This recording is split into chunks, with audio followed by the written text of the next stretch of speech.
Enslave Lightworkers from living their soul purpose. And how do we know that? We've done it. We discovered the blind spots. So I just want to, before we get started here, wait. I hear some echo. What's that?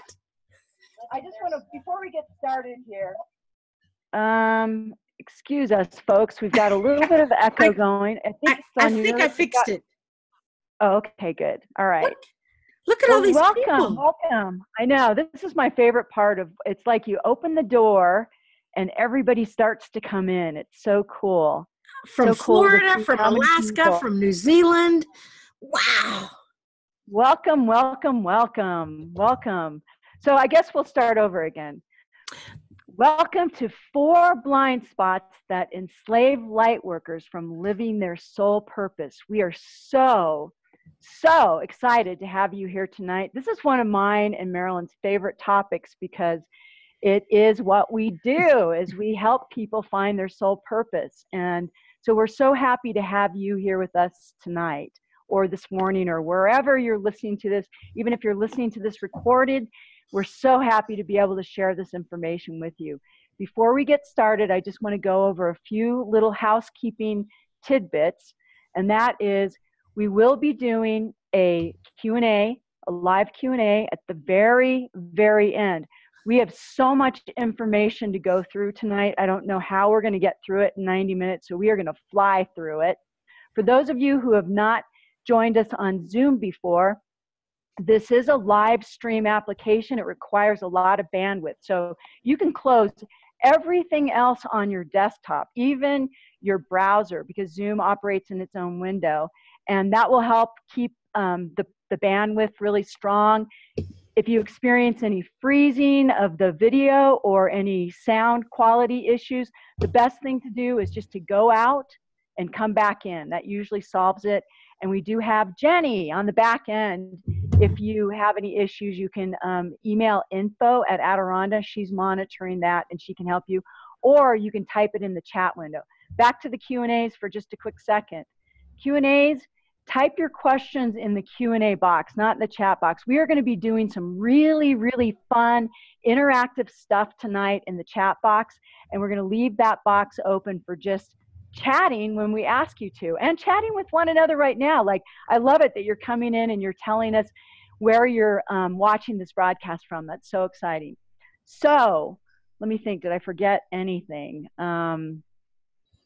No, I don't think so. I'm going to bring Marilyn forward. She's going to lead this conversation. It's going to be interactive, and Adironda is going to join us a little bit, but we are so excited to share these 4 blind spots. Are you there, Marilyn? I am here. We thought that it would be appropriate for us to be on the beach today. And I'm so excited because 4 blind spots that enslave lightworkers from living their soul's purpose. I mean, how many of us can associate with that? I know. We are not enslaved anymore. Yet, do you hear an echo? No, I don't. Does anybody else hear an echo? If you hear an echo, let us know in the chat box. It only is an echo from when I speak. But if nobody else hears it, that's cool. You know, we all feel threatened a little bit when we think of our soul's purpose. And sometimes it's kind of challenging because you think, you know, God, what am I doing? Starting something new at my age. You know, I hear that a lot. Or I don't know the technology of today. I don't even know how to use Facebook yet, or websites, and how do you afford a website? You know, when we think of doing our work, when we think of being a light plurker, as Adironda says, plurk, play plus work equals plurk, you know, we've all taken umpteen classes, umpteen energies, umpteen programs, umpteen workshops. We've all taken all of that, and somehow, some of us anyway, some people are still kind of doing the same thing over and over, or they seem to be missing the boat. Well, Joy and I sat down. We are your hosts, Joy Roby, Marilyn Harper.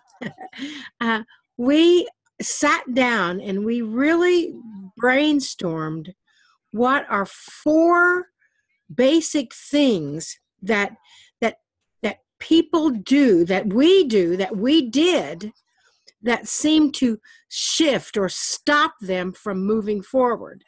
Now, you may think, why in the world do we have the authority to be teaching you or sharing something with you that will benefit you? Well, because we've lived it. We have done this. This is our 8th year in business as Adironda and Company. I've been channeling now for 18 years. It's like, how could I be so old? So I don't ever want to hear anybody say I'm too old to start something new. But, you ask, what is it that we have done that got us where we are? A part of our mission is to share, to teach, to inspire all that we encounter, to take that energy, to sometimes I want to just, do a mind meld and meld my brain with your brain so I can just shift everything in. Joy and I have been through these 4 steps, and we're going to tell you about these 4 steps in just a minute. But first, I think it's a good idea for those of you that are new to us, for you to understand a little bit about where we've been and how we feel qualified to have this conversation. Because at the end of this conversation, we're going to share something with you that has changed hundreds, maybe thousands of lives. We are going to share tried and true and tested techniques, and we're going to share something that has inspired hundreds of people, help them take action, and help them live their dream. That's what we're going to do at the end. We're also going to have a channeling with Adironda. But before we do that, I would like, Joy, for you to just tell us a little bit about you and why you feel qualified to address the 4 blind spots that have kept Lightworkers shackled in their chains and not moving forward with their soul's purpose. Sure. Yeah, I'd love to. I am a serial entrepreneur. I've created and sold 3 different businesses. I've been scooped up by corporate America to come in and start businesses inside of the corporation, because a lot of times in a corporation, they get used to a certain routine and they can't think outside of the box. And I am a completely outside of the box thinker. And I have an executive MBA because I had an art degree. But I found out later that I really enjoyed business. So I went back to school and got my MBA. I've made lots and lots of money in the past. I've been hired to, like I said, I've created and sold businesses. But what happened for me was that I reached a point where, under most people's belief, I would consider what I had done very, very successful. But I found that I was miserable. I was not happy at all. And so I started looking at what I was doing that I didn't like. And it wasn't the actual work that I was doing. I loved the work. I hated the routine. I hated cubicles. I hated offices. I hated commutes, long commutes. I hated 9-to-5 type job situations. And when I started looking at what I didn't like about my life, I just pivoted. I went the other direction, and I started asking, what is it that I can do with this skill set that I have, that I love, in a way that it can really support humanity. Only at the time, I didn't realize that was what I was asking. It wasn't until I started working with Marilyn that I discovered what it was. And it was that I loved creating business. I loved creating value. I loved starting from nothing and getting things up from scratch. But I just didn't like, I didn't like doing it for businesses, is what it was. I wasn't 100% behind the mission of the companies that I was working with. And what I learned was, in working with Marilyn, we had a group. I guess what I'm trying to say is that you lean in to the things that feel good, and you start walking away from the things that don't feel good. It takes some courage to do it, because sometimes it means changing jobs and changing where you live and changing friends, which we'll get into. But what I learned was, in leaning in, I started to get more and more of the things that I liked. So I was able to take the skill set that I had and the job that I like, but apply it to something that meant more to me personally. That is fascinating. You know, I learned something about you, Joy, every single time I listen to you. You know, one of the things that qualifies me for this conversation is I have been in business of one kind or another most of my life. I when I was, believe it or not, when I was 6 or 7 years old, I used to organize circuses in my backyard, and I got to be the leader of the parade because I'm the one that had the baton. We had advertising, we invited all the neighbors, and the fee was a nickel, or if they wanted to sit on the front row, it was 7 cents. So I think that my business career started there. My channeling career was a little more rocky. I started that in 1999 due to a whole series of all kinds of things. And, you know, read the book whenever it comes out. I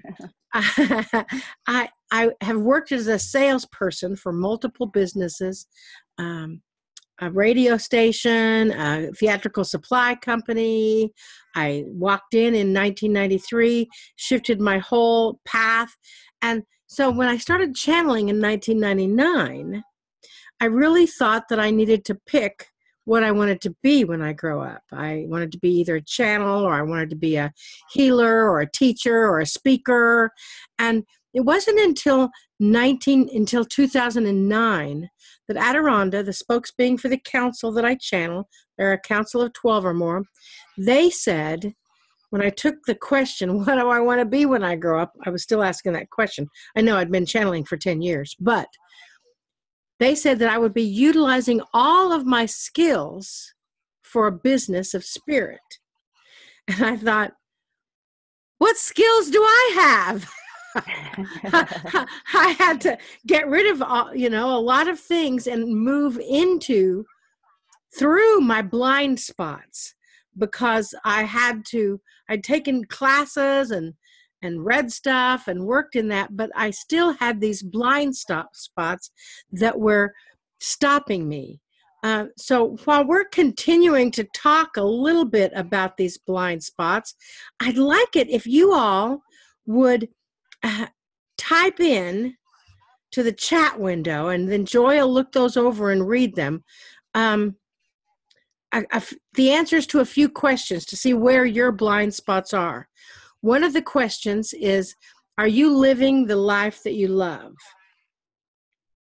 You know, and Marilyn, while we're waiting for them to type in, oh, look at the nose right off the bat, sort of. Okay, we got the perfect audience. But, you know, just to clarify, for you, it was, you had all of these skills that didn't seem to relate, and Right. It was trying to figure out what to do with all those skills. And for me, it was taking what I was doing that I loved and redefining a way that I could do it that I was more passionate about the outcome. Exactly. Right? Okay. Oh, look at this. This is great. Okay. No. Loving the life, mostly good. I am. No. Also, but need more. No. Perfect. You know, this is I have great. another question.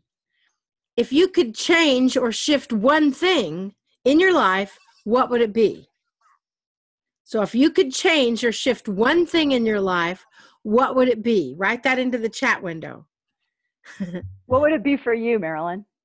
Pamper myself more, wealth, visit, income, health. Okay, good. What would it be for you, Marilyn? I would own my own home. I've been renting a home because I was back and forth with my mom for several years, and I'm ready to buy my own home. I just have to decide if it's going to be in Springfield, Missouri, or Crestone, Colorado, or both, maybe. I don't know. What is one thing that if you could change one thing about your life, what would it be? You know, we talked about this earlier, and I said nothing. You know, I really love my life. But there is one thing. I wish that I had more time with my kids. My kids don't live near me, and I wish that I could spend more time with them. Oh, well, that's great. I want to move away from my kids. My kids live in my house. They've been taking care of my house that I'm renting while I take care of my mom. So that's really good. What are some of the things that people want to shift in their lives? Wealth, See those? security, less self-judgment, better connection with twin flame, sell my current business for the amount I deserve, health, I want to travel less or work, stop sacrificing life for college. You know, it's really good. Even if we don't read your comment, you're moving energy around it, just putting it in the chat window. So it's really important. If you can do that, if you can participate with us, it's even more exciting. Yeah. So the last question. Oh, go ahead. What parts of your life do you love the most? You know, this is something that I knew I was on purpose when this happened, because when I was working corporate and consulting, I really didn't want to work with the people that I worked with. You know, it's like I was hoping that I could just kind of work by myself, and unfortunately that didn't happen. But now the part that I love the most is when we're traveling and we meet the people that we do at live events, and we work with people. And you know, I mean, there's no greater feeling in the world than to have them say that in some way we shifted their life. You know, I just feel, you know, I feel like if I died tomorrow, I've lived, because we've traveled the world and met people who've told us that. Yeah, it's so amazing when you look into people's hearts and their eyes and see the light bulb go on, to see the shift in them right there before our eyes. I love that part. So that tells you a little bit about Joy and I, and why we decided to facilitate this webinar, because we want everybody to feel the way we feel. Maybe not quite as stressed sometimes, but because sometimes it does get a little intense. But is it all right if we? What? Stress is just dessert spelled backwards, remember? Oh, of course, of course. So is it all right if we share the 4 points of what we've learned and how to clarify those and how to get over them, and share with you some techniques and tools of what we truly know, and help you get on your way? At the end, just to let you know, before Adironda channels, at the very end, we're going to have Adironda's going to channel, and we're going to have a Q&A after that. But I'm going to tell you about something that has shifted hundreds and thousands of people, assisted them in stepping into their power, stepping into their presence and their own innate abilities, and truly stepping into their selves. But before we do that, I want to share with you the 4 blind spots that Joy and I have uncovered. Joy being a business coach, me being an intuitive coach. We have 4 aspects that we've come up with that we can tell you about in 90 minutes or less. So one is using the 3 most dangerous words in any language. Using the 3 most dangerous words in any language. You know, it's been our experience that those things that we believe we know, hands down, because we've got, oh, a slide. How cool is that? I need to shift this just a little bit. So another is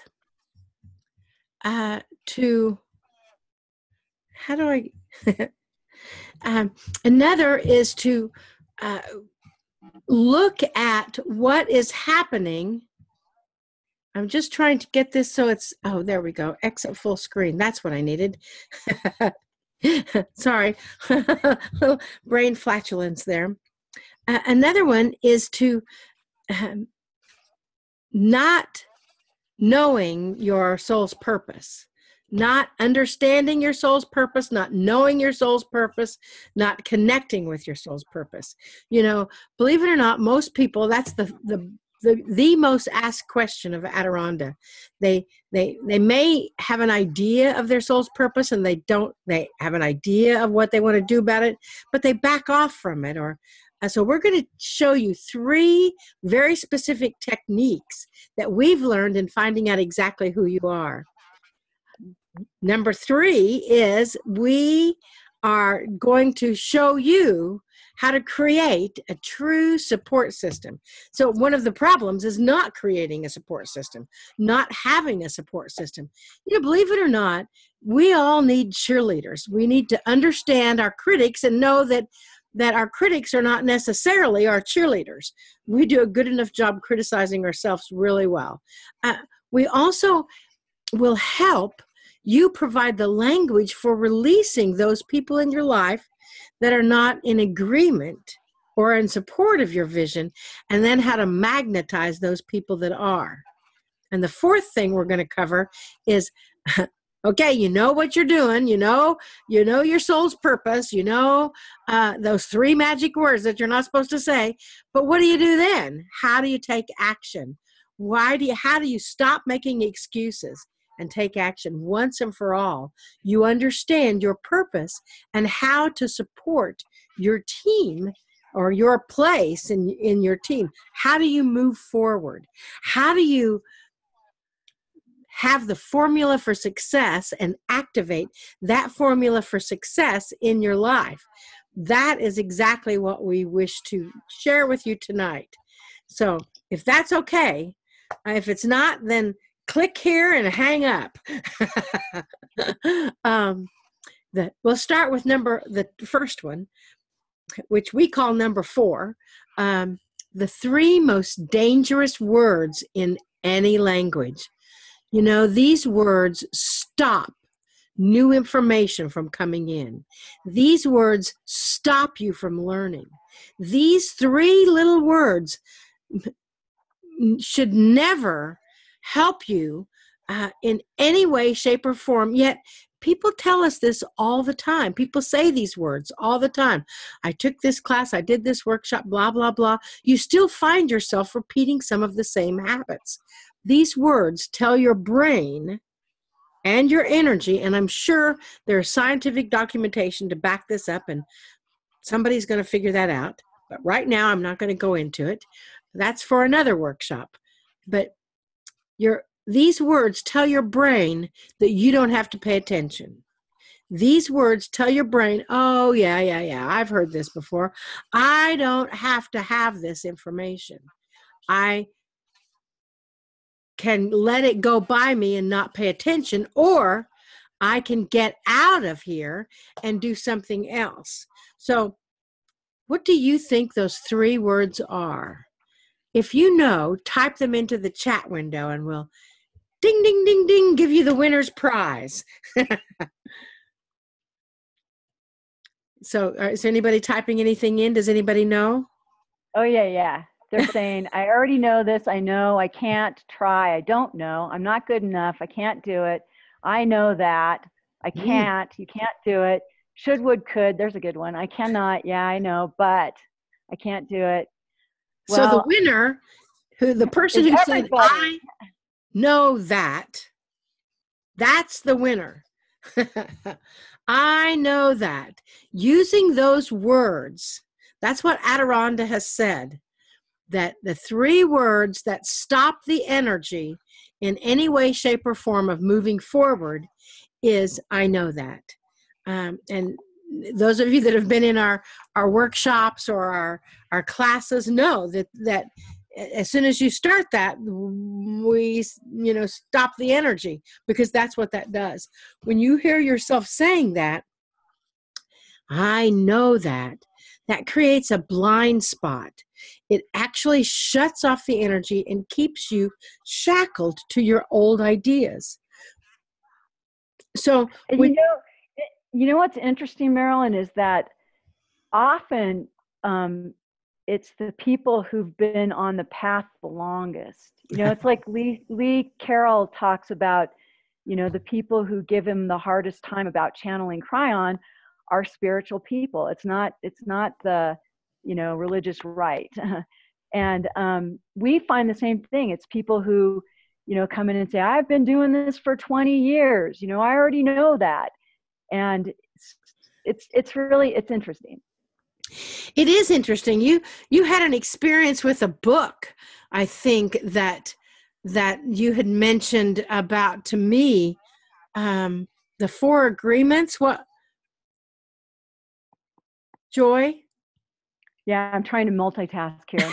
Trying to do the Zoom, trying to How many arms do we have? Yeah. Well, what happened to me was, because it's one of those things where you know these things, right? And then I like to say that intellectually you hear them again and again and again, and then all of a sudden one day it just goes, whoosh, and you get it, right? And it just starts to become who you are. And for me, it was, I had heard Adirondack say it many, many times, I know that stops the energy. And I'd watched it at many of our retreats, but I realized that I had been sharing with people this book called The Four Agreements, which I'm sure many of you know. It was a life-changing book for me when I read it years ago.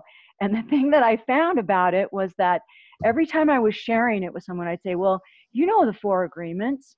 I'd say, agreement number one is take 100% responsibility of your life. Agreement number two is be impeccable to your word. Agreement number three is don't take anything personally. And I'd be like, and agreement number four is, I couldn't remember it because that was the agreement that I needed right then. And that was one of those moments that it went, whew, that when you think something, like I thought I knew the Four Agreements, but obviously I couldn't remember the one that I really needed to know.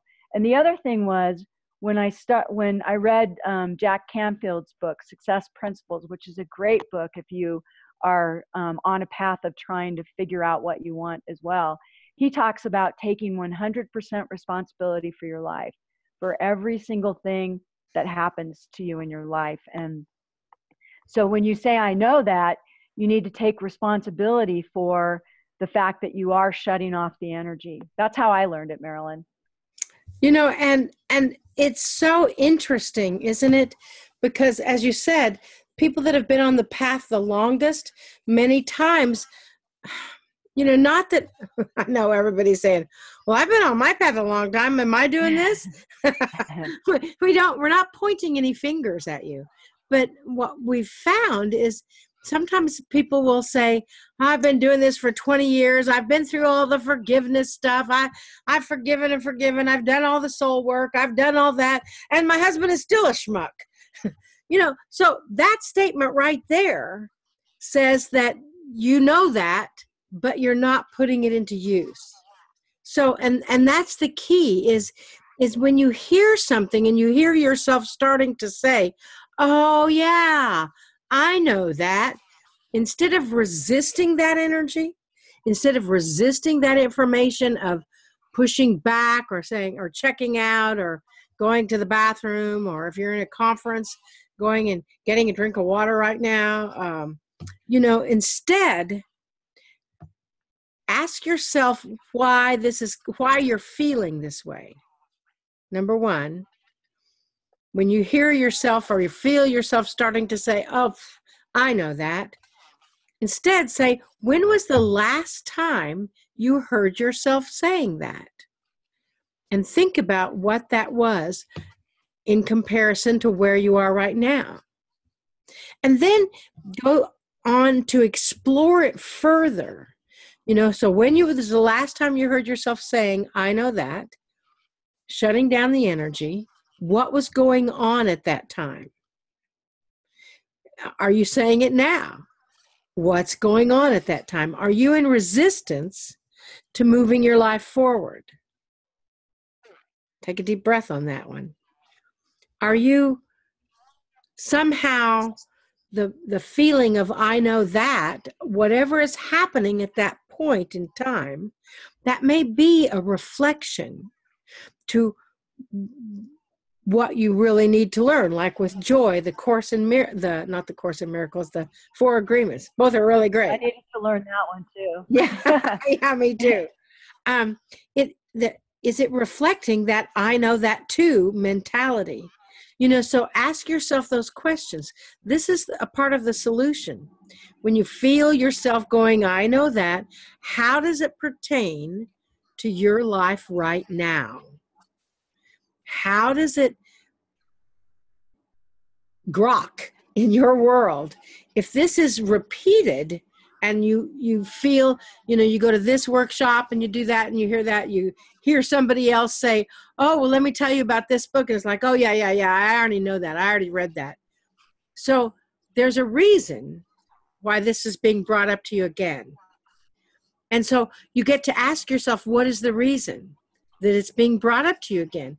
If you're really being honest with yourself, do you think you know this, or is it something that you feel you really understand? So that's where the ego kind of comes in and pushes away what they are not interested in, because the ego is not really interested in your enlightenment. The ego is not really connected to your enlightenment. So in that experience, that's the difference between thinking and feeling. We may think we know this, but we are not feeling it at all. So that's kind of a part of that information. When you say, I know that, and pay attention to what my hands are doing right now, because we've watched this happen in groups, in people, in conversations. Oh, I know that, I know that. That means that you're not open to any new ideas. And the world is based upon new ideas. You're not open to the possibilities that you may still have something to learn about what's going on in your world. In my opinion, I'll pay, a lot of money to go to a conference and think, okay, so this didn't resonate really well, but if I glean one nugget from any workshop, it's a huge bonus. One thing makes a huge difference. So, but when you say, oh, I know that, what'd you say, Joy? It's worth it. It's like we every year we decided as a business, we go to one marketing conference and one spiritual conference just to experience, to learn and to experience. And I won't mention any names, but remember, Marilyn, we went to that one. We were so excited. When we got there, it was such a huge disappointment. But I have to tell you, we learned how to title our webinars from that one conference, even though we didn't agree with anything else she said. And in fact, Adironda created a huge distraction for us at the very end of the workshop so we wouldn't sign up for any more. And I mean, it's hilarious. But the process that we use to title our webinars, which is very, very effective, we learned at that one conference, remember? Yeah, I do remember. I also learned that you never have a center aisle, which I always have a center aisle, so I didn't agree with that part. But, yeah. The thing is when you learn to not say, I know that, then what happens is it opens the world to infinite possibilities of thinking. So when you hear that come out of your mouth, oh, I know that, start asking yourself those questions, just to kind of reiterate, ask yourself, are you in resistance? Ask yourself how this is reflecting something else in your life. Ask yourself, is this being repeated because it's something I need to know? Ask yourself if you are thinking about it too much or feeling about it too much. What does it all mean to you? So that's the first blind spot. Well, before you go on, Marilyn, Diane had said in the chat, better to say, I understand. That's a good solution. When you're feeling that, I know this, instead say, I understand. I understand. I understand. Yes, I understand is really good. But then the question is, do you? I don't know. So either that's a possibility. Thanks, Diane. Thank you for sharing. Any other comments that we need to read? Just people asking about the books. The books, for those of you who are on YouTube who can't see the chat, the books are, that I mentioned earlier, Success Principles by Jack Canfield. It's an awesome book that you can read like one principle every night, which is what Marilyn and I did. It was really, really helpful. We've incorporated a lot of his material. And also the Four Agreements. Four Agreements is something everyone on the spiritual path should read. It's a really awesome book. And in the chat, they're talking about A Course in Miracles, which is another completely different, but down a different path, but really beautiful book. Yes. So, and if you're watching on YouTube, join us live next time somewhere else, maybe. The number two, that's what we're up to. Number 2 is not knowing or understanding your soul's purpose. You know, as I said earlier, we hear this all the time. It's one of the top 3 questions that anyone asks Adironda in the Council of Light. What is my soul's purpose and how do I live it? You know, what am I supposed to be when I grow up? I think the reason I help people do that is because I asked myself that question every day of my life from the time I graduated college and a long, long time ago and became a teacher. I was still saying, what do I want to be when I grow up? I was teaching high school, but what do I want to be when I grow up? I was selling tax-sheltered annuities, but what do I want to be when I grow up? You know, I was still asking that question until 2009. And so why don't all of you type into the chat window if you know your soul's purpose, or if you don't know your soul's purpose. If you know your soul's purpose, type that into the chat window so everybody can see it and we can shoot you the juice on it. If you don't know your soul's purpose, that's okay. Type, I want to know my soul purpose. Right. Type in, I want to know my soul's purpose. You know, is there any that we need to share? An intuitive healer. Cool. I want to know my soul purpose. I want to know. I don't know. Not a clue. Oh, somebody's not listening. I want to know my soul purpose. I love the ability to create, and now I have time. Ascension, to be the...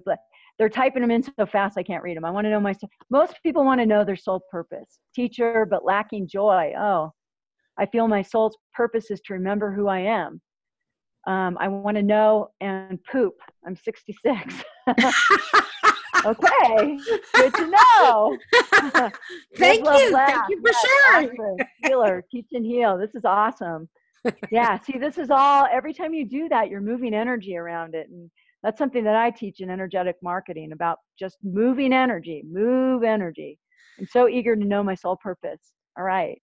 Excellent. You know, when I started down this path, I thought my soul purpose was anything other than what I'm doing right now.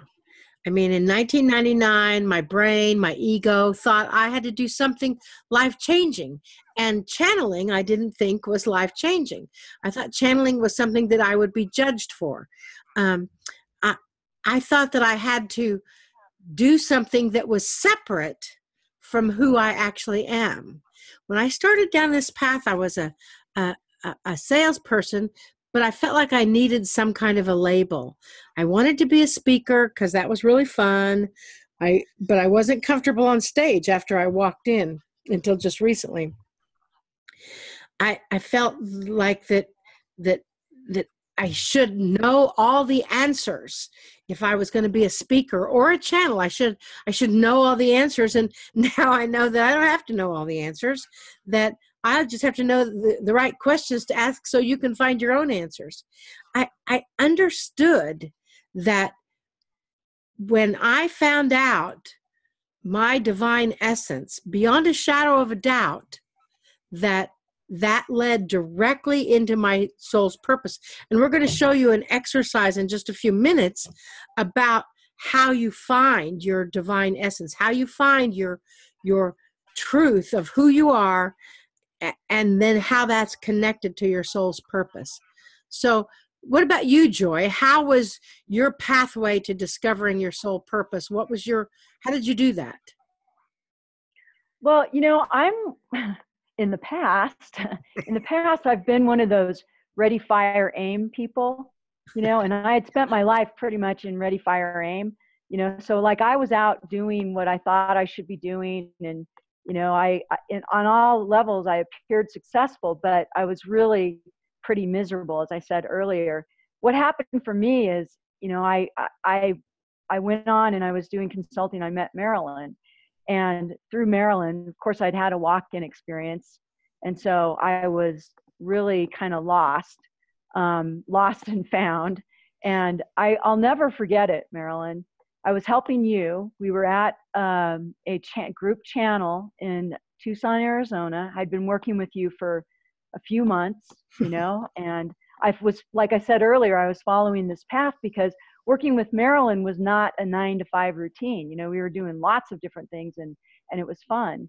And I didn't know how I was going to pay my bills for sure, but I trusted that it was all going to come together. We were in Tucson. It was a small group, one of our first groups, and I'll never forget it. A woman had gone what we called at that time knee to knee with Adironda, and maybe some of you have done it. We don't do it anymore because our groups are too big, but Adironda would back then call people up. They'd pull their seat up next to them and literally touch knees with the person and look into their eyes. And Adironda said to this woman, "We love you so much." And the woman, at first she was holding back all of her tears. And then she just started to bawl, just this huge release. And I realized as I sat there watching it at that moment that I don't think anyone had ever told her she was loved. And it touched me so deeply that it sent me on this path with Marilyn. And, I ended up cutting my overhead dramatically so that we could work together and build this business. And that's another thing you'll know you're on purpose when you're willing to do whatever it takes to make it happen. And that's what we did. And I knew from that moment on that this is what I was meant to do. That's a powerful moment, isn't it? Yeah. I was looking for a method, a system to find out what my soul's purpose was in 1999 and 2000. And the technique actually came from another channel. Her name is Jewel. She channels the council. I actually asked her, because her essence is divine direction. So I thought, that's good. I'll take some of that divine direction. So I invited her to come to Springfield, Missouri for a workshop in finding your divine essence, finding your true essence. And this is the system that you can use right now. And so you might want to jot these notes down. Otherwise, you can come back to the program and go to this point in the recording. But the first thing that you want to do to find out your divine essence, which is related to your soul's purpose, is find the core or the touchstone of what you really don't like, what really makes you angry, what really frustrates you, what is it that you really do not like. And then ask yourself, what is your pet peeve? A pet peeve is something that you find just especially annoying. It may be something really small. Usually it is something that is not logical. That's called a pet peeve. So you find what you really don't like, find your pet peeve, and then ask yourself, well, why does that bother you? And then if you know what your pet peeve is, or you know what you do not like, type that into the chat window. Yeah, that was a big thing when you went through this with me. When we discovered that we were divine inspiration and divine action. What was it for you, Marilyn? Well, people are typing in. What happened is for me, it was just made me so angry to see people that have great potential that and then they continue to ask, what do I need to do? That they're not taking action. They're not doing anything. They have potential, but they're not using that potential. And then my pet peeve is, and if you've been around me for very long with magic markers or a flare or a fiber tip, a Sharpie of any kind, my pet peeve is leaving the top off of the fiber tip, off of the Sharpie, so it will dry out. And then it bothers me because it's like it loses its purpose. It becomes unusable because it loses its purpose. So then, after I decided that, then I found out the next step. What did you find out was the thing you don't like, Joy, or the thing that is your pet peeve? I don't like it when people make excuses. It really bugs me, or when they, when they make excuses, it really bothers me, especially when like 2 years later they're making the same excuse, when they're saying, I really want to do this, but they have the same excuse. My pet peeve is, and this is where, as I'm reading things in the chat window, I'm going to ask you guys to dig a little bit deeper. Dig into those things, those trivial things that get under your skin. Like Marilyn was saying, somebody who leaves the cap off the marker. For me, it's like, I don't like people who don't hang up their towels.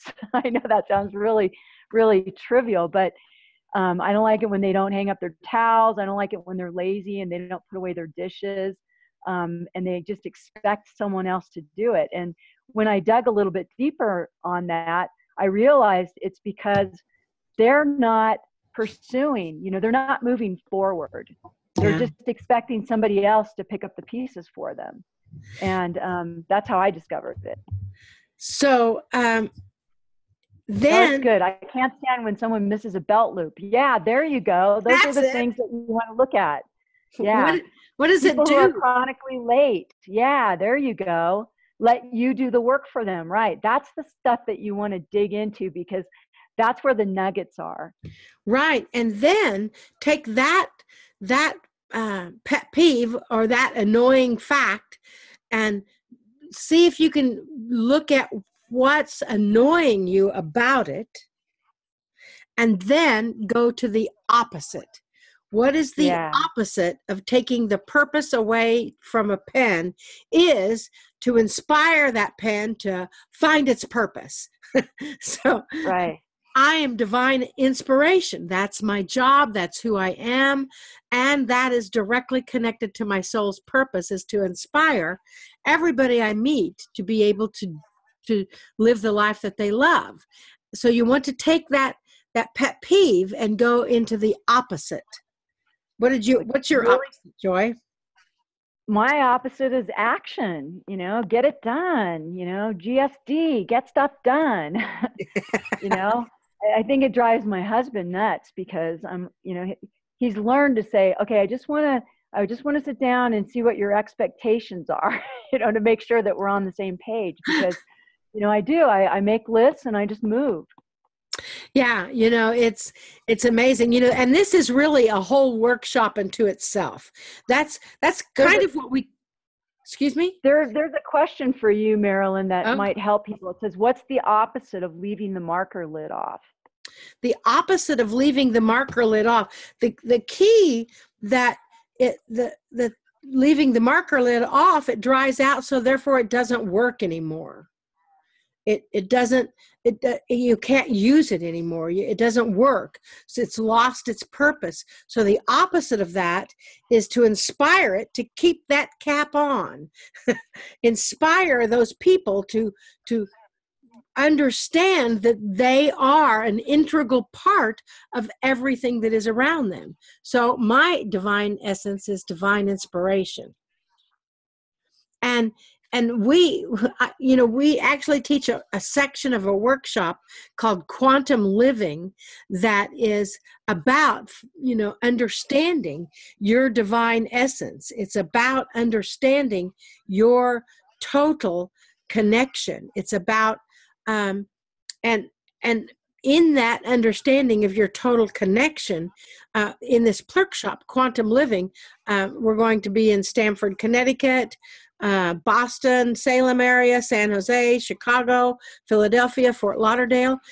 So we'll explore that further when we've got time to, because it really deserves a whole Plurk Shop on its own. But you see, once you understand and resonate with your divine essence, your purpose will follow that path. And when your purpose is following that path, everything else follows suit. Adironda says that you need to ask yourself these questions about your soul's purpose. Now, we've given you one technique, right? Find your pet peeve, find the thing that annoys you, and look at the opposite of that. But Adironda says, when people ask what their soul's purpose is, they say, well, what is it that you love doing while you're doing it? What is it that you would do forever and not get paid for it, maybe? What is it that you get really, really excited about and you would do it, and when you're in the middle of doing it, you say, I love this so much, I could just do it forever. That's what Adironda suggests. So I'd love to get all those into the chat window. You can chat them and we'll move the energy on that. But I don't know if we're going to have time to read it because we've still got a lot of information to cover. The thing is when you discover your life purpose, your soul's purpose, you get the opportunity to be clear on what's going on. That's what we cover in Quantum Living, is seeing yourself in 1 year, 2 years, 5 years. What does that look like? Do you ever visualize that? Do you ever ask what the details are? I remember in 1996, I had a vision. This was right after I woke up to walking in. I had a vision that I was on a stage. I saw the carpeting so clearly. I saw the lights so clearly.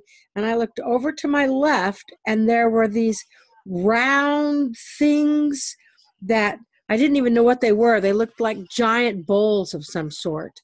And I saw these people that I had never seen before. And I had that vision so clearly, I wrote it down in my journal. That vision, that was 1996, nearly, I don't know how many years, 16 years later in 2011, I had that come true. The big bowls were soul tones.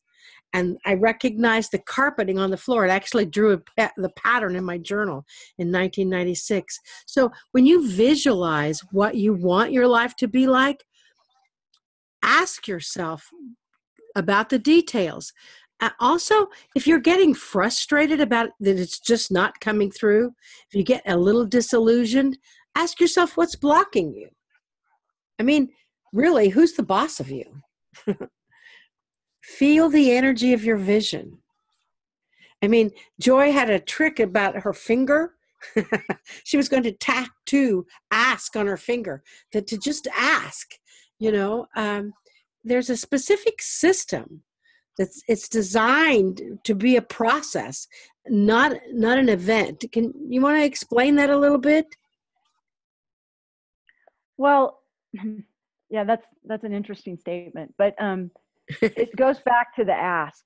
I think that we don't take meditation and our innate abilities as seriously as we should, because there's so many answers that come to you in the silence. And when you ask, I mean, sometimes meditation can be, for me, it can be a walking meditation, it can be 3 minutes, it could be 5 minutes, it could be hours, it can be a 5-day silent retreat.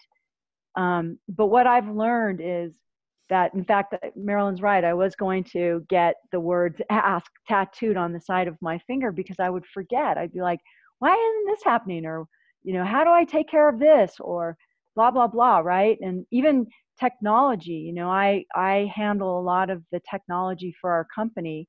And when we do webinars, I remember in meditation one time, I'd say, so stressful for me to do all this technology and talk and do these things with Marilyn. And I got, calling Steve Jobs, and I do before every webinar, every time we do something, we call in Steve Jobs to help. So doing the system is about going through these questions that Marilyn's asked you. And really, that question of pet peeves, that's a really powerful one, because the answer may not be as obvious as you think. But I guarantee you, if you take it into meditation and ask about it, something will be uncovered that will make you go, oh, I hadn't thought about it that way. And that's what doing the system, it's funny. Let me just back up a second. I went to a beautiful, I live in Crestone, where I have the opportunity to do a lot of different types of spiritual events. And I went to a Buddhist meditation. I've never really been one to get involved with like meditation processes. And the reason why is because to me, it just seems so simple. You just connect with God, connect with spirit, right? But I went and I did this process and I got profound information out of it. And I realized that in doing the process, you actually undo your ego, because your ego is off doing the process while you're actually connecting. And so that's why it's really important to these questions that Marilyn's asking you. Hopefully you're writing them down. If not, we're going to send out the replay and you can write them down then. But it's really important to explore these questions because the answers are there. Exactly. And so that brings us to another blind spot. The next blind spot is not having a true support system that you can rely upon.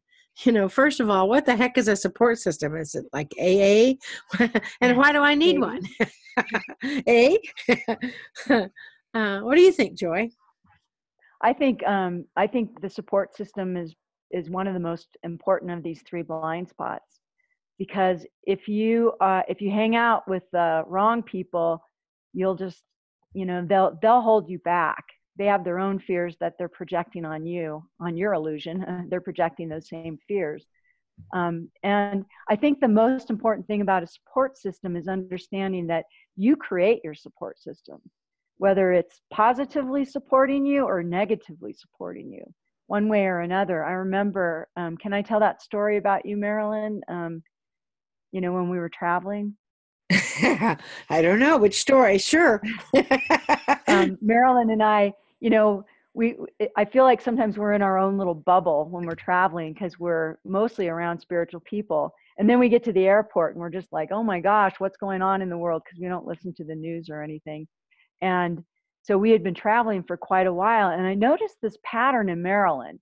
Like when we were out doing our work and traveling and being around spiritual people and, doing retreats and adventures and all this stuff, it was really good to have these habits that we're talking about right now. And we were good at keeping these habits together, right? We were good at not saying, I know that, we were good at meditating. We were good at doing all these stuff. Then when she'd get back home, I noticed she became really negative. And I finally asked her one day, I said, who do you hang out with? And she told me, and I knew these people, and they were really negative people. And I said, I think those people are really impacting you. And you actually changed your friends, didn't you? I did. You stopped hanging out with them. I stopped hanging out with them, and it made a huge difference. I didn't even realize that my personality, my feelings, my presence changed when I would get around people that, that were my friends before, that I wasn't even aware of it. So you need a support system so they can ever so gently point out what you get to learn. A support system is really a group of people or a network of people who provide an individual with practical and emotional support. Now, we as humans really are social creatures most of the time. We need a support system, and that can assist us in everything. It can make everything stronger, and having the wrong support system can actually weaken those parts of yourself that not good enough part.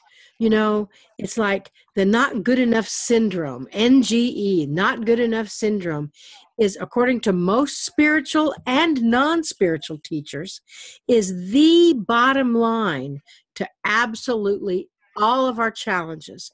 Not good enough. So somewhere along the world, somewhere along the timeline, we got the idea that we were not good enough to accomplish our dreams, to accomplish our visions.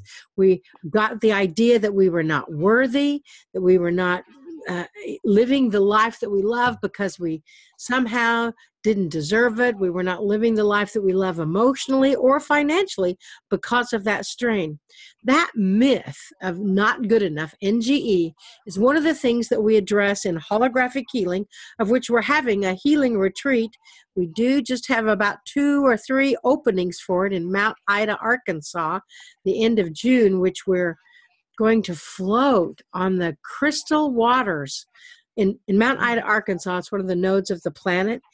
And this is a little sidetrack here. Sorry. The whole area is on a crystal. That's not in my script. No, it's not in your script. The whole area is on a crystal bed. And one of the healings that we're going to do is to get rid of that not good enough whole syndrome, because we're going to float and swim on Lake Ouachita, washing away, which is built over a crystal bed. Somewhere I even have that picture. I'll have to show it up somewhere. But it's a powerful thing, that program of not enough.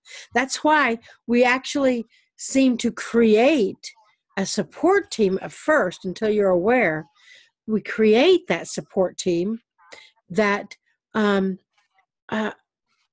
that reinforces our own self-criticism. They may be subliminal. They may, be telling you that they're supporting you, but they're really not your cheerleaders. We as humans, I don't care what your relationship is with your family or your friends, we as humans normally need some kind of approval, some kind of approval from our parents, from an authority figure, from our peers. There's strength in numbers. We want to be appreciated and acknowledged for doing a good job. And that somehow reminds us that we are really worthy. Yet the challenge is sometimes we're actually addicted to the negative folks or the critical people in our lives, and they are becoming our support system. And those people are not your support system, and you get the opportunity to realize that your support system will actually support you. Now, how do you develop a support system? First, look at the response from your family and friends and identify those that may be your support system. And ask yourself these questions about your support system. Do they ever try to fix you? Do they tell you what you should or should not do? Do they point out everything that you're doing wrong? Do they ever make you feel like you will never get it right, no matter what you do? And you feel that way most every time you talk with them. Do they help you feel stupid or inadequate or like you should just settle for whatever you have and forget about your dreams or your vision? Now, if you answered yes to any of those questions, then it might be time to get a new support system. It might be time to redirect your support system. No. You don't have to divorce your family. You don't have to divorce your friends. Just start locating the people that are supportive. And those people in your world that are not supportive, send them love, send them unconditional love, hold them in love, but know that it's really your choice as to whether you hang out with them again. Your family and friends, they should be your cheerleaders. They should get excited and want to help you any way they can. When you find yourself looking to hang out with positive people and you find yourself hanging out with positive people that exude love and positivity, you will actually change. And when you change, then your family and friends who used to not be on your support team, they are changing as well, because according to Adironda, when you shift, everybody around you shifts.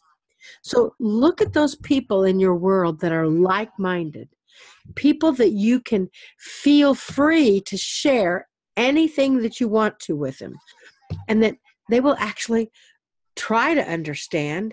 I explained to, who was it? My Jehovah Witness brother, who I love dearly, about channeling and what I did. They didn't have any place to put it, but he tried to understand. And because of that, he grew. In addition, when I, coupled that whoever is in charge of the Jehovah Witnesses, that person channeled all this information. So, you just have to be able to present this type of information in a way that they can hear it. Adironda says sometimes it's okay to let go of some of your friends. Sometimes it's okay to hug them and leave them on their way. The minute you start looking for new people, your cheerleaders are going to be coming right on in. You do a good enough job at being your own critic that you don't need any help from anybody else to criticize you. It's easier when you have a good support system to move through and see beyond these blind spots. One thing that is good in a support system is to have an accountability partner, have a heart-to-heart conversation with a loved one, or an acquaintance maybe that you meet at the Convergence. Have someone in your life or someone who is a mover and shaker. So if you don't have anybody in your life, get somebody that's a mover and shaker and ask them to organize a potluck idea brainstorming party or a mastermind group or an intenders group or something. That gives you that support. Or come to the double digit, or some of our quantum retreats, or our Visionaries in Light Convergence, where you actually meet people that are your tribe, that can become your support team, your support system. So the third thing, that the third blind spot, is to get a support system. Know that you don't have a good support system and to shift that. And there's lots of questions that you can see if your support system is really your support system. And Marilyn, one of my favorite things that Adironda says, it's on our bottles, is shift in the world shifts with you. And I think it's really important, that people understand that as you step more into your love and you shift, the world around you does shift too. But sometimes it takes, you have to be a pretty strong person to hang out with really, really negative people all the time. So what I discovered was, as I chose to be around people who were supportive and who made me happy, there's only 24 hours in a day. You can only spend so much time with people. So why not choose the ones who are really making you happy? Or, I know no one makes you happy, but are assisting in your happiness, rather than being around the people that are pulling you down. Right. And now that brings us to our number 1 or number 4, whichever way you're counting, blind spot, that we get the opportunity to show you exactly how to correct that. And that is, okay, your soul's purpose, you're not supposed to say, I know that. You've got a good support team. What do you do next? What's the next step? There's all kinds of directions you can go. According to Adironda, there's any step in any direction is perfect. So there's no means of failure. I know having a huge step in any direction is powerful. Joy, you're really good at jumping off those steps. You're really good at getting started on a new project. What do you do? Wow. That's my favorite thing. I love jumping in. You know, there's a couple things that I do. One is I see the world at 30,000 feet. So my biggest challenge is not doing all of my ideas. And as our friend Lionel told me, I have to wait for the invitation before I tell people, oh, I see exactly how you can do this. So that was one thing. But when I'm doing a personal project, when I take on something really big that I want to tackle, I do a couple of things. One is I, first of all, begin with the end in mind. Like, you know, take a piece of paper and write down your vision.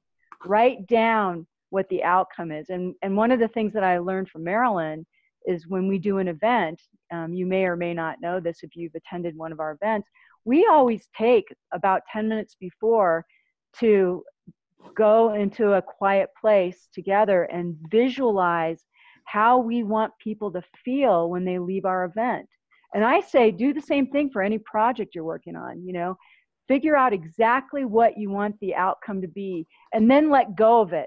Don't stay attached to it, because what can come out of it can be even better than what you can imagine if you let go of it. The other thing that I do is, so from 30,000 feet, I dive in to what a friend of mine years ago called baby steps. I literally start to break it down. You know, I'll say, okay, I mean, I sit down every January and I say, these are my goals for the year. This is what I'm going to do this quarter. I mean, I break it down that way.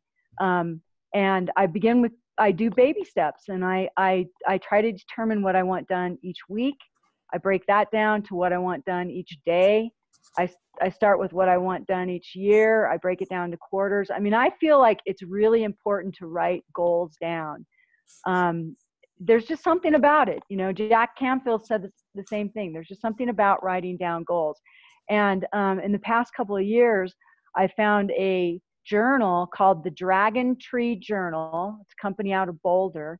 And they have a Facebook page. If you go on Facebook and do a search, you'll find Dragon Tree. And they make this amazing journal that allows you to do exactly what I was doing already, but even better, because you can actually break down every day. So that's how I get stuff done. And the other thing is, don't criticize yourself for not getting stuff done. I mean, a lot of times here's what I'm going to get done this week, and I may only get half of it crossed off and it moves to the next week. But it starts to show me where I am putting my focus and where I'm not putting my focus. So I personally think it's really important to write down your goals and, you know, make a game plan how to get there. So, as you know, Joy and I are two completely different people. We are totally and completely opposite in our approach to things, which is why it works so well. I use two different techniques. One is called, I don't know what it's called, Barbara Sher. I'm a certified success team facilitator, and Barbara Sher uses this technique. I don't know if you can see it, but you start. Can you all see that? Yeah. Okay. You start on the one side of your page, and you put a box and you write goal, and then you brainstorm with yourself for at least 22 minutes, and you draw. It's kind of like treasure mapping, only it's about the steps. Okay. So if this is your goal, is to have a webinar, then this is your marketing, and down here you've got another goal, and down here you've got another goal, and down here you've got another goal, and you keep working this grid work out until you come to the other end of the page, and then you've got your step that you're going to do first. This is what you do tomorrow. And so that is one technique. You can do the same thing with Post-it notes. This drives Joy crazy, I have to say, because I'll write a goal, and this is from the Creative Problem Solvers Institute, where you write a goal and you brainstorm that goal on Post-it notes, and then you set your Post-it notes all on your table or on your wall, and then you start categorizing those Post-it notes into different categories. So everybody has their own system. My belief, according to Adironda, that you need to brainstorm something for at least 22 minutes. You know, and you prioritize everything. You get a rough calendar, as Joy says, and mile markers. What Adironda says is get off of the sofa. You know, you have one way that you can accomplish this, and that is to get off of the sofa and open the front door. And you've got your what you're knowing, and you've got your support team, and you've got your energy, but there's one way to accomplish this, that when you come in and you realize that sometimes you just need to get out of your own way. You just need to get off of the sofa.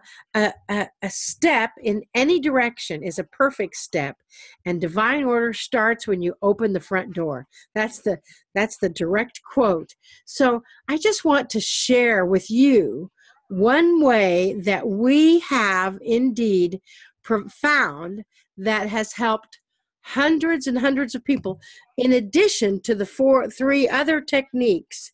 One is, what is my next step and how do I accomplish it, right? That's the last one. How do I accomplish my next step? And we have a tried and true way that you each can accomplish this. It's so exciting. It's a proven program. It is so much fun. People that do it over and over and over again, year after year. And we find that those that do blossom and expand their vision each year. This process actually provides you with very specific knowledge and a different way to approach your vision. This process will inspire you to take immediate action and help you find your first 3 logical steps. You know, I know somebody that wanted to start a healing business. So what did they do is they went out and bought a bunch of pens with their logo on it. Well, they didn't even have any concept of their healing business. So you have to have steps that are in order. This process that we're going to teach you shows exactly what to do. The process will help you hone in on your purpose and help you provide liftoff to every single dream or vision that you have. This process will actually give you a support team. It will be your cheerleader. It will help you brainstorm without making you feel like you need to be fixed or to be successful or you're broken and something's wrong with you. It will help you provide the answer to your next step. It will help you provide that consciousness to take the shackles off, to remove all of the blind spots. Is there anybody out there that knows what this process is that I'm going to share with you?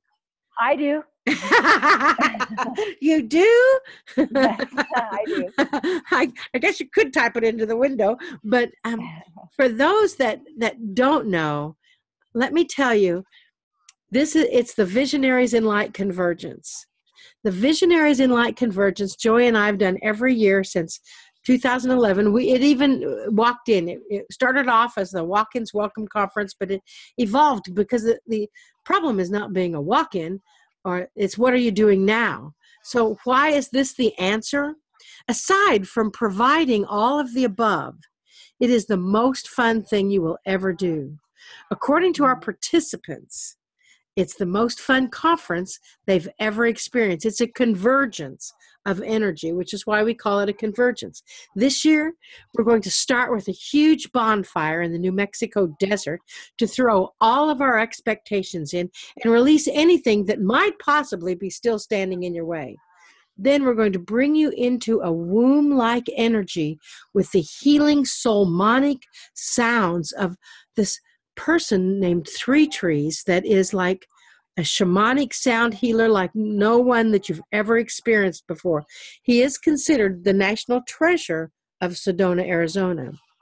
We're going to kick off Friday morning with a team of musicians that will help you come alive in your vision. We have speakers that are powerful speakers that they're not just speaking. Each of our speakers are sharing an experience, an activation, like David Young, who is a Grammy-nominated musician, healer, channel. He actually wrote the book, Channeling George Harrison. We have professors, we have people that have launched their vision, and we have people that are speaking that are taking each step each technique that we teach and techniques that they've discovered on their own, and moving it into a worldwide move of kindness and happiness. It's like we're going to take your vision and give it liftoff. Now, when I say give your vision liftoff, I mean that literally, because we're actually going to take the first 150 people that registered. We're going to guarantee the first 150 people that registered. For the next 150 people that register, we're going to try really hard. But for the first 150 people that register, we're going to guarantee liftoff at the world famous Albuquerque Hot Air Balloon Fiesta. So we'll be able to anchor that into the cells of our body to give liftoff to our vision as we see hundreds and hundreds and hundreds of balloons taking flight for the first time. We're actually going to provide you with your very own divinely connected pod, your tribe, to help you further your path and help you discover what your first 3 steps are after you leave that convergence. We're going to help you stay connected with a silent disco. You know, you have to attend to know what that even is. We're going to have a community mandala and a concert where you, if that's your vision, might be one of the entertainers, if indeed that's what you like to do. We're going to give you an outlet to show the world what your vision is and what you are choosing to be in 2023. Plus, we will help give you voice and then shoot your voice the juice, shoot your vision the juice. And if that isn't enough, we're going to make available to you 6 or 7 workshops on how to live in both worlds interdimensionally and dimensionally at the same time, what the truth is about Jesus and Mary the Magdalene, and more, sound alchemy and how you can use it to make it your own, how to embrace your connection with the cosmic evolution that we're living. The cosmic temple. What's the cosmic temple and how do I get one? Activating the quantum nature of your new DNA. Plus, healing with soul tones and manifesting your infinite possibilities within you. That is the transformation of the Visionaries in Light Convergence. I know you're probably saying, well, how much does it cost? How much does it cost? Well, Deepak Chopra charges $5,000 a day for this type of an experience. So it's 5 days long, so that should be $25,000. October 4th through the 8th, we'll take check, credit card, cash. Just kidding. Tony Robbins in his Unleash the Power Within is only 2 days, and it's $2,395 for the getting up close and personal with Tony Robbins, which is the rows of the first 100 rows or the first 50 rows of seats. That's what up close and personal means. Hay House Live is $1,200, and you get to pick whichever speaker you want to see. The Visionaries in Light Convergence, which is October 4th through the 8th, is an experience like no other. It's $599. It's near Santa Fe, New Mexico at the Hyatt Tamaya Resort. We're going to run out of room, so if you're even thinking about it, make a reservation. All of the above is included except for the workshops.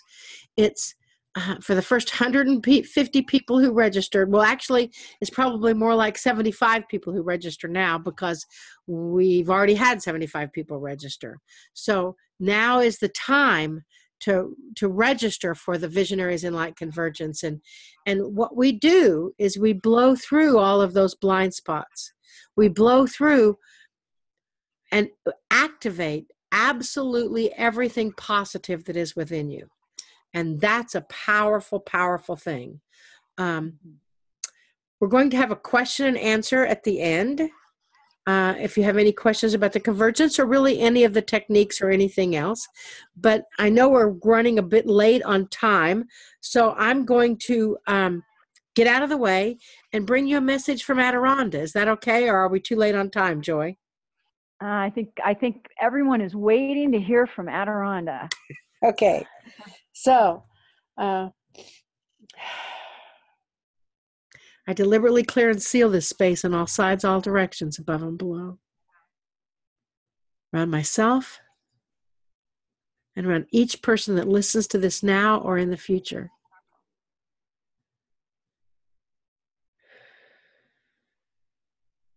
And I fill that space with Source and followers of Source from the light.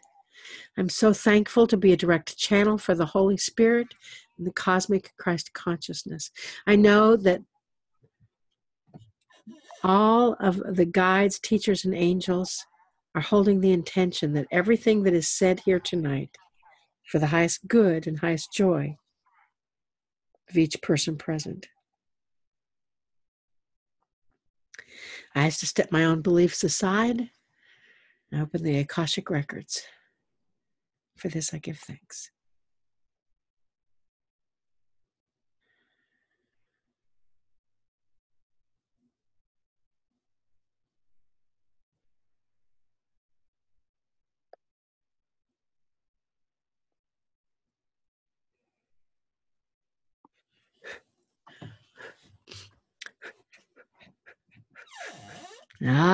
So it is good day to you, huh? Oh, so very good to see your energy, your light, your brightness, your focus, your connection.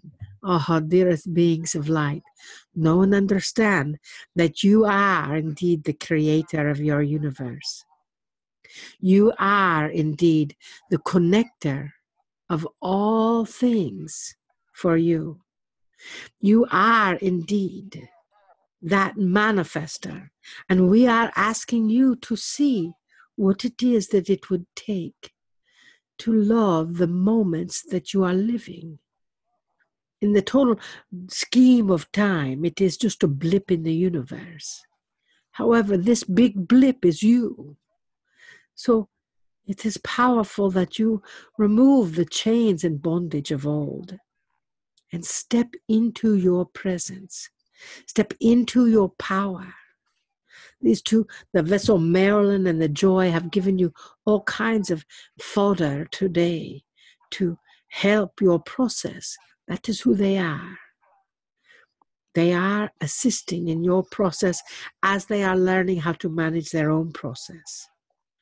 So as you understand that energy, that connection, we are going to activate within you, if that is all right, all of those aspects that is powerfully put for you.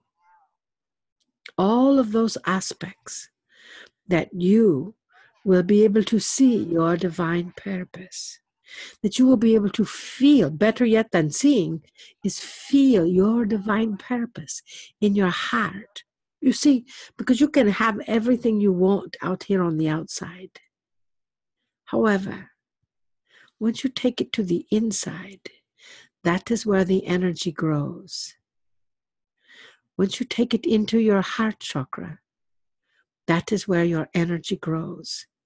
Once you acknowledge that focus, that is where your energy grows. So we are going to assist in whatever vision you are choosing. We've given you those blind spots that our vessel Marilyn and the Joy have indeed been through. They have indeed acknowledged that energy of, they never say that they know that, because there's always something more to learn. They never communicate, oh, yes, yes, I know that, because there's always a situation that they can grow from. They also know and understand what their purpose is, what their soul's essence is, what they're here on this planet to do. And as soon as they realized that, as soon as they accepted it, it was like fireworks exploding, and they shot forward like no one else's business has. People say, who are these young upstarts? They are the Joy, and they are the vessel, and we are Aronda. So understand that as soon as they connected with that and took the steps on faith, everything moved forward. And they are their own support team. We know people tell us all the time, well, we want a relationship like yours. Okay, you can have that. All you have to do is be willing to be transparent. All you have to do is be willing to look at the hard stuff. You see, when you are on this spiritual journey, that hard stuff is where the juicy parts are, where the meaty parts are. Although if you're a vegetarian, you would probably prefer the juicy parts. So in that energy, to do the soul work, to do the soul's practice, understand that if you hear something 3 times in a day, you get the opportunity to take advantage of that. Our vessel Marilyn has done the presence process since 2010. Sometimes the vessel and the joy have been teaching it. She heard it not 3 times in one day, but 4 times in one day, just in case she didn't get it. So she's searching out her presence process book. You see, you never stop learning. You never stop visioning what it is that you love and what will make you happy, what will experience the happiness that is within you. That is what we are here for. We are here to help you feel what it is like to be held in total and complete unconditional love. Take a deep breath.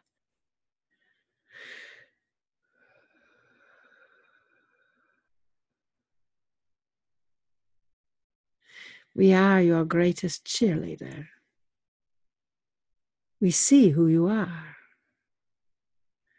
Now we wish to hold up a mirror so you can see who you are, dearest. You see, that energy of your essence, you are never given any dream, any vision that you cannot accomplish. You are simply not. So if your vision is to be a world-famous tap dancer, and you don't have any rhythm, what do you have to do to get rhythm?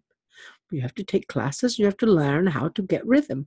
And how many times a day do you have to practice? In other words, your vision may not come to you just as a stroke of lightning that comes in and the angels start singing and the gates open up. Instead, it may take some good, strong intention. It may take a bit of hard work. It may take many things. But if you love what it is that you're doing, then you are willing for that. So understand that energy. We'd like to activate everything that we can possibly activate within you right now. Is that all right? Is that all right to deactivate the energy and activate the energy? So take a deep breath.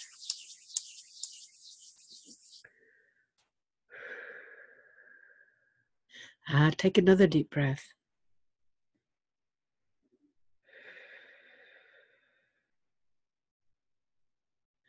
Now slow your breathing down. Breathing into the count of 6. Hold to the count of 6. And breathing out to the count of 6.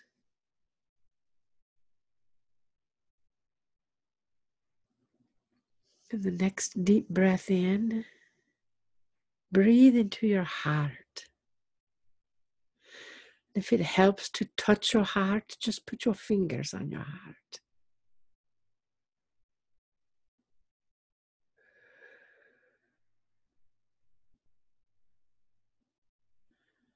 And now visualize. Use your imagination and visualize something in your world that when you think of it, when you feel it, it just brings you to a place of bliss or happiness. Brings a smile to your face. Maybe a person, a situation, a pet.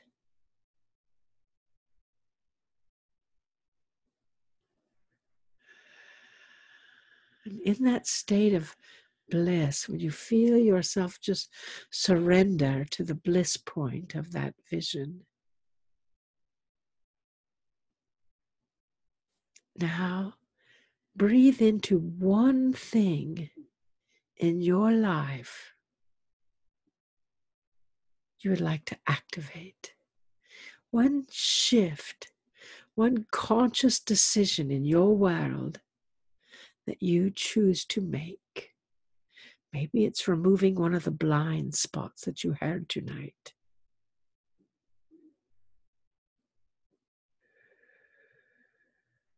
Maybe it's a relationship with someone else. Maybe it's anything. One thing that you would like to shift for the positive in your life.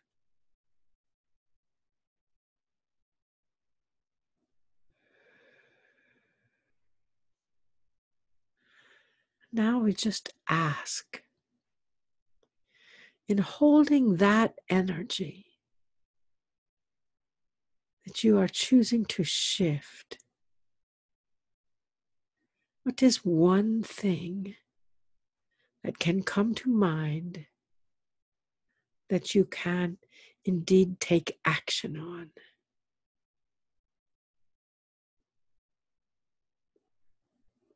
And one thing that you are willing to take action on.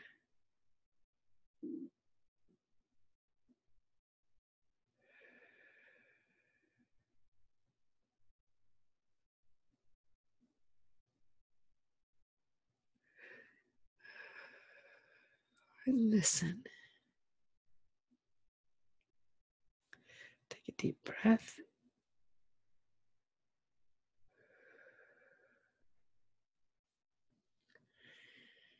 We're just going to hold our hands on the front and back of your heart chakra.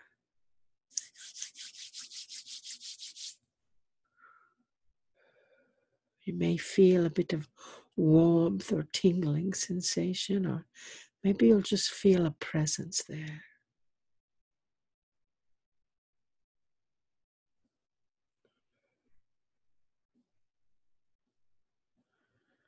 We are just going to activate that vision of positivity in your world.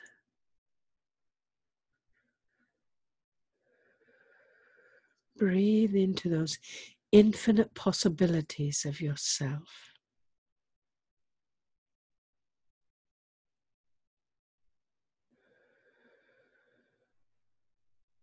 As you do, feel that emotion well up in your body to know that it is possible.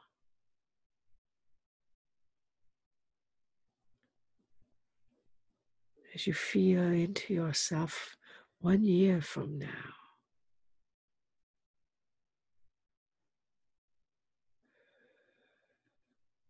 as it's completing, maybe. And now, as you hold your hands out, one hand up, one hand down, reach out and feel the hundreds of people that are here with us tonight, taking a hold of your hands in support of your vision.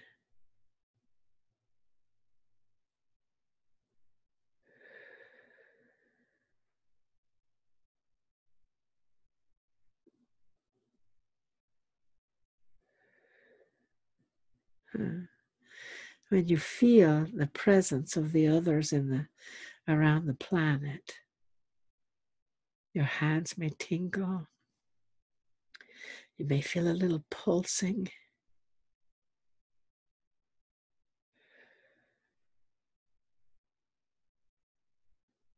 Or just warmth. These are your cheerleaders. These are those individuals that are supporting you. One day you may meet them in person. and thank them for their support.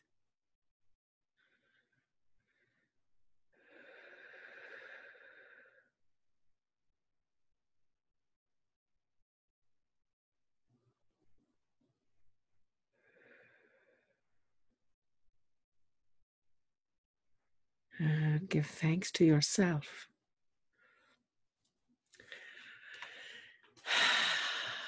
Give thanks to your life. Give thanks to your vision and the clarity of that vision. Give thanks to your essence. Give thanks to all things wondrous, but most of all, give thanks to yourself. We see you. We know you. We see your heart. And we love you with your heart. Remember, as soon as you trust yourself, you will indeed know how to live. Namaste. Namaste. Namaste. We're going to give Marilyn a second to come back. And I just want to remind you that if you have any questions, if you want to ask Marilyn and I anything, we're going to stay on the line for a little bit longer. I know we've gone over our 90 minutes. I told you we had a lot to pack in this hour. If you have any questions that you'd like to ask Marilyn or I, just type it into the Q&A box here. And while I'm taking a moment for you to do that, I want to share this with you. You can never fail. You know, one of my favorite statements that Adironda makes is failure is just another F word.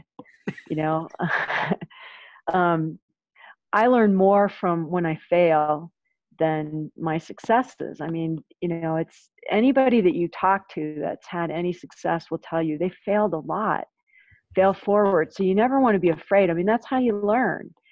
And I think in that context, it's a sense of humor is the best thing that you can have, you know, is to just be able to look at what happened and what you did and what you learned at it and laugh at it, because it really is just good feedback. You know, as Adironda says, failure is just an F word for good feedback. So I want to leave that with you.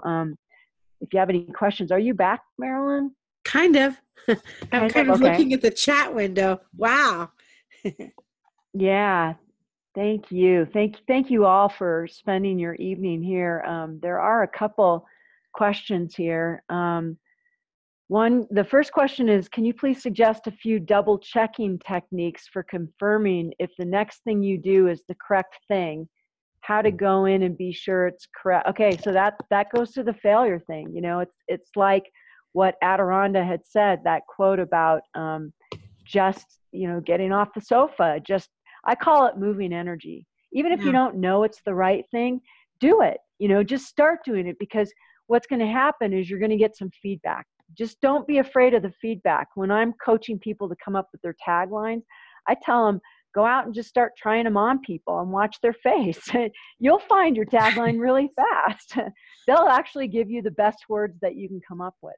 So that would be my answer. What about you, Marilyn? You know, one of the things that I do is I take things in and I sit with them.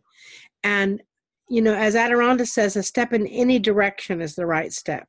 So if you wait till you have all the answers, you won't ever step forward. So if you need confirmation, ask for a confirmational sign. My sign is a feather. So if I see a feather, that confirms it. If I hear something 3 times in 24 hours, that confirms that information. But sometimes you use the fear of not making the right step. You use that fear to hold you back. And so be aware that that could be a little resistance on your part. So know that even if you step forward and it's wrong and you think, oh, well, okay, that didn't work very well, let me go in a different direction, that's okay too. You know, also, sometimes what you think you want to do is not really what you want to do. Yes. I'll give you an example. For years and years and years, I trained as a marathon runner. And I really thought that I wanted to run the Boston Marathon. And I worked and worked and worked to try and qualify for it. In fact, I couldn't wait to turn 40 because my qualifying time actually went up. I could actually run a little bit slower and qualify. And the thing that I learned eventually was I didn't really enjoy it.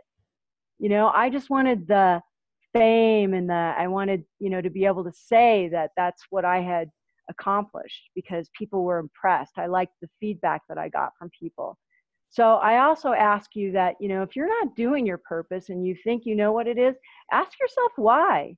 Because what I found is when you're on purpose and you figure out what it is that you want to do, you can't wait to wake up the next morning and do it.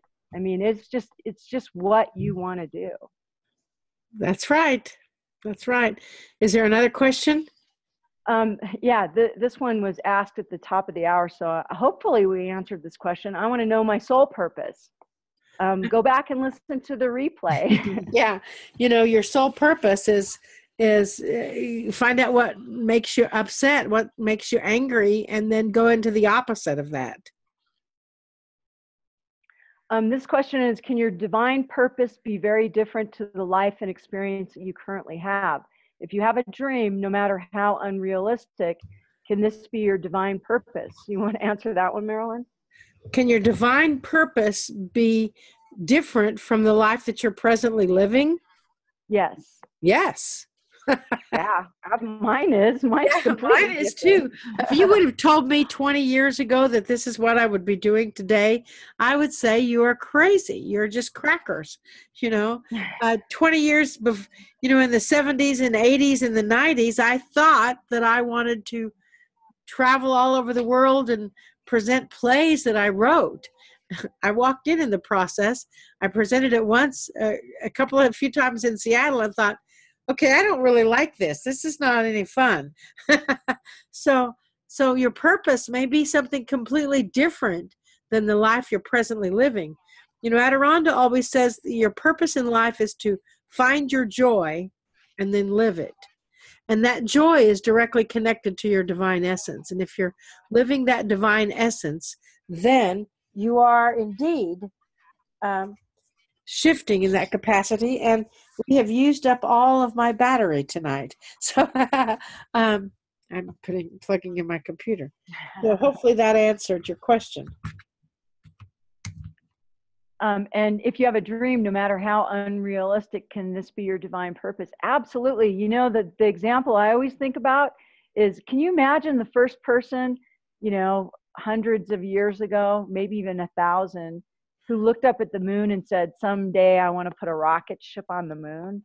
You know, I mean, they must have thought that was so bizarre, but at least expressing it out loud, you know, expressing it and saying, I think this could happen, you start to perpetuate the dream. You know, even if you don't do it in this lifetime, you're still moving energy around it. Yeah, exactly. And, you know, without dreams, where would we all be? Yeah, you know? absolutely. I mean, that's the deal. That's the vision that creates the world. And it's a powerful one. So yeah, absolutely. Absolutely. Any dream that you have can be accomplished if you're willing to work at it. Any dream. Yeah, absolutely. If the person closest to you gives you an ultimatum to be normal, oh, well, I don't even need to read the rest of this. I would say define normal, but if the person closest to you gives you an ultimatum to be normal, quote unquote, what's the best way to address and or handle? I feel that once a person is awakened, there's no turning back. That is true. Go ahead. There is no that is turning true. back. There is no turning back. And hopefully the people that know you and love you will understand that you are awake. Now, granted, you don't have to proclaim, you know, and try to change everything and everybody. You know, when I first woke up, I tried to fix everybody. You know, I tried to tell everybody everything that I knew and say, you should do this and you should do that. And then I thought, you know, it's not my job to fix them. It's my job to just be me. And I, you know, and And you get the opportunity to understand that that's not everybody's path. And usually if the people love you and care about you, most people really want you to be happy. And whatever, as long as it's not illegal or immoral, or, you know, I know that's a perception, but um, uh, I think that they would want you to be happy. Now, your job is not to fix them or to put your beliefs on them. Your job is to learn how to be strong within yourself and hold that energy. And, you know, maybe you could see the good in this other person. Maybe you could see how they are just afraid. And everybody's looking for love. So how does that show up in their life, and how does it show up in your life? I hope that helps. And when you love yourself, you know, people fall in love with you. It's, you know, it's true. I jokingly, I say the best revenge is happiness. Because when you're happy, you know, it's like Eckhart Tolle said, somebody came up to him on the park bench when he was discovering himself and he was in pure bliss. And they said, I want what you have. And he said, you already have it. You know, it's true. Yeah, it is true. Next question is, how do you get people to heal? You don't. They heal themselves. They heal themselves. You know, I teach holographic healing, and we're going to have another module of holographic healing in July. And they are the healers. The recipient is the healer. You are just the facilitator. You can only facilitate the energy. You can only guide. You can only help. You can only hold the space. But there are indeed truly the ones that have to heal. And that's really all there is. Yeah. Any thoughts about the coming of Christ consciousness fully by 2021 and how our life purpose intertwines with this? Oh, there's all kinds of things about that Christ consciousness, isn't there? According to Yeshua, who is on our council, and Adironda, Yeshua, Jesus, the Christed one, said the Christ consciousness was reborn in each human being in 2000. And it's been striving to be lived and seen and experienced since then. That's what he said. So if it's going to come again in 2021, wahoo, let's see what happens. But according to our information, it's already within you. It's already within all people. They just don't all choose to recognize or acknowledge it. Yeah. I want to get off the couch. I visualize myself in front of a crowd speaking. So asking is my big step. I would say doing is your big step. Yeah. I would say, you know, take any opportunity you can get to start speaking. Anywhere, even if it's for 2 people or 3 people, a civic group, a club, an organization. What do you have to say? How are you going to say it? What's your message? Joy has talked to me for ages, 7 years, telling me that I should teach a course in speaking, that I should teach a course in presenting. And I've been telling her for 7 years that she needs to teach energetic marketing. We need to get off the sofa, don't we? Or I don't think I even know where my sofa is. But, you know, do one thing at a time. First, if you don't know what your message is, or you don't know what you want to share, what you want to speak about, that's one thing. You have to find that out. But one of the ways that actually Adironda had me join Toastmasters. And I know you roll your eyes at the Rogers Rules of Order in Toastmasters. However, it gives you 10 speaking opportunities where you can hone your style, your technique, your image, your energy, and then you can take those 7-minute talks and turn them into a 45-minute workshop or a 4-hour long retreat or something. So, and speak everywhere. Speak anywhere. Free classes at the library, offer classes everywhere. Speak at a holistic fair or a spirit fair, teach a class there. Just practice, get in front of people. That's the first step. This isn't really about your soul purpose, but I've been told I have a blockage between my pineal gland and my third eye. Can I give my angels the blockage, asking them to unblock it, and they will unblock it? Sure. Why not? I don't, if someone has told you that there's a blockage between your pineal gland and your third eye, and they don't know how to take it out, then why are they giving you this information? That would be my thought. Take a deep breath and go into your pineal gland. Ask to be shown any blockage that's standing in your way, and then remove it. It can be done, absolutely. There's questions here, but I'm looking for the questions around the purposes. What if we feel like we have many purposes? Choosing one or two is a challenge. Any suggestions? Yes. I think that goes back to what Marilyn and I were talking about. We had multiple purposes. We had multiple things that we both enjoyed doing, and Adironda told Marilyn, do them all. Right. They all come together in, some way. You just have to look for the connecting way. And it's the same for me. I mean, I'm not doing all of the things that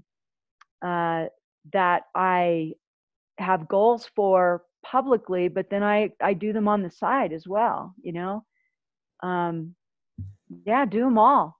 You don't have to choose. That's the thing. Adironda says that every single talent and skill that you have will be utilized in this new age. There are no paradigms from where we are right now. So every single thing that you are good at, you're going to use. In the quantum living course, the Plurkshop we have, and creating synchronicities Plurkshop, we have the information that to make a list of all of your good qualities, and make a list of all the things you love doing, and then see the similarities, draw the correlations there. You don't have to choose. For years, I thought I need to choose between being a healer, a channel, a speaker, a teacher, or a hotel salesperson, or a radio salesperson. I'm using all of those skills in what I'm doing now. So you don't have to pick anymore. Use it all. Right. Let's see. We need to wrap this up. So I'm just looking for the ones that have to do with soul purpose. Well, how can you continue to see and imagine the positive change you want when things around you seem negative? Feels like a disconnect from reality. Well, it's all illusion anyway, so that's a whole other really deep direction to go into, but it's everything you see is an illusion. So you can choose to connect into the positive or the negative. It's really a choice. I never watch the news.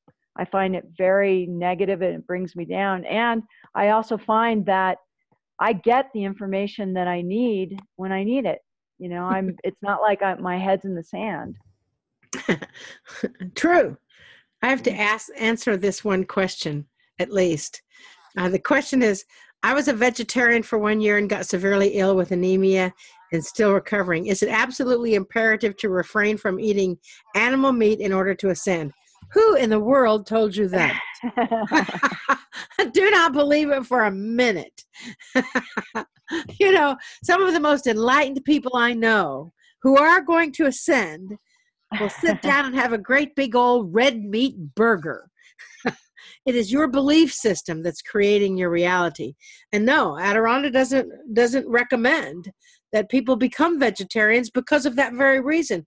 Because to really be a vegetarian, usually you have to be very strict as to what you're eating and making sure that you're getting enough protein, enough iron. It's just about not eating meat. So no, the ascension and meat have no correlation with each other. What other questions do we have? How do I start healing? Begin at the beginning. We answered that one. Anything else? No, I think we're good, and I just want to say thank you to everybody for joining us tonight. We really appreciate it, and we've enjoyed being able to share this information with you. And I hope you got at least one tidbit of information that that you can dive in and start living your soul purpose. I absolutely hope you do too, and I hope to see you at the Visionaries in Light Convergence. It will rock your world, and if your world doesn't need rocket, you can soar right up there with the balloons. Absolutely, and I love that, Randy. Compassion is a verb. That's awesome. I love it. Compassion is a verb. I love it. Thank you. All right. Well, namaste, y'all. Namaste. Have a great day. Watch for the replay. Share it with your friends. Namaste, y'all.